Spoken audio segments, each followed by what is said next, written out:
This video has everything you need to know to go from having never been upside down into doing your first headstand and being able to get pretty comfortable with it to the point where you can move your legs around and do funny shapes if you so choose.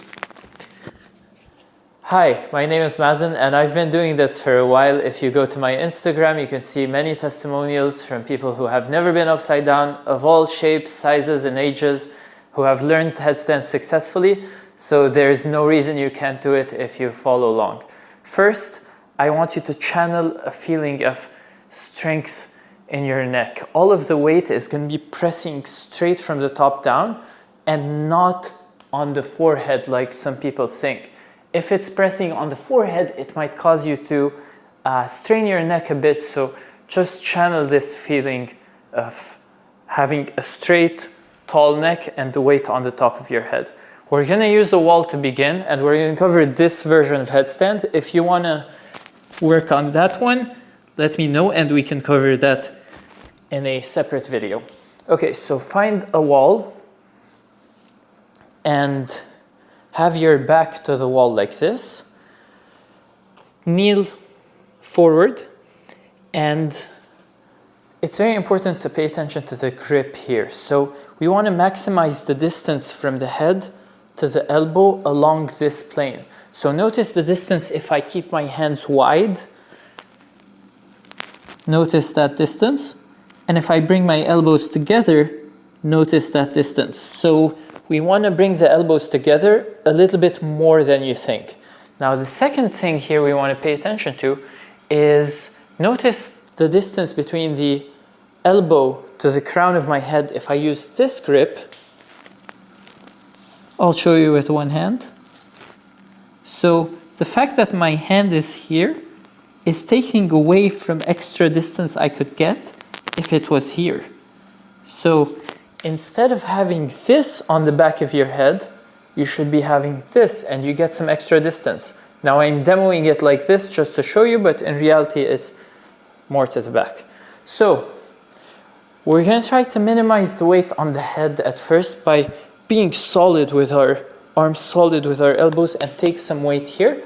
But later on you can actually put a lot of weight on your head, and as long as you're staying upright, it's generally safe. So we're going to put our head straight down, a bit closer than you think. Most people I've worked with go over here and then it's too far away. So a bit closer than you think, almost 1.5 hand distance from my knees. And my feet are touching the wall. So I do this and I stand up with my hips, one heel to the butt, then to the wall, one heel to the butt, then to the wall. Hold this for a bit and then come down. So probably you're just watching me do this. If you have time or the space, try it with me. So let's do this again. Stand up, foot, foot,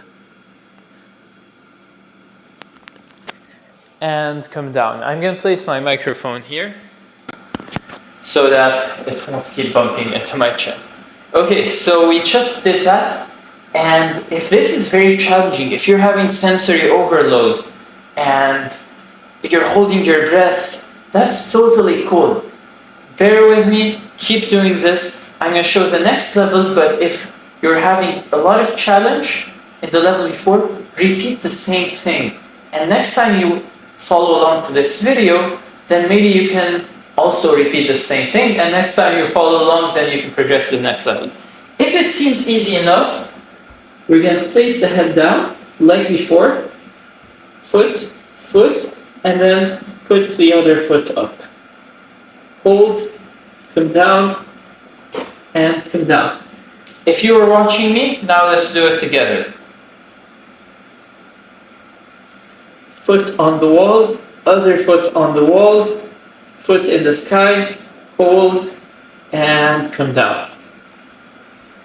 Awesome.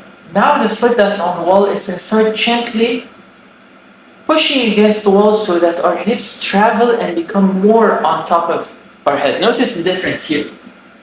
My hip is not on top of my head, so I won't balance. My hip is on top of my head, so I balance. And frankly speaking, it's not going to be exactly on top of your head. It has to be on top of this. That's why we maximize the distance. Okay? So let's try it again. First watch and then do it with me. Head on the ground. Stand up. Foot on the wall. Foot on the wall. Foot in the sky. Gently push, push, push. And you're here.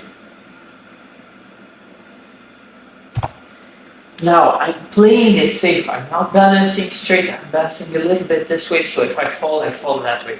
But what happens if you fall this way? Let's cover it. You're going to round as much as possible so you don't fall flat. And you're going to try to not roll very straight, but roll a little bit to the side, any side you're comfortable with, just so that you can access the round of your back more and minimize potentially hitting your spine on the ground. So I'm going to fall on purpose. I recommend you do that as well. But if you feel like it's not very comfortable, I've known people who never try to fall on purpose and they're fine. So if you feel like falling, please do it. We're going to go like this. We're going to stay up, round a bit, and roll to the side. It's not that bad.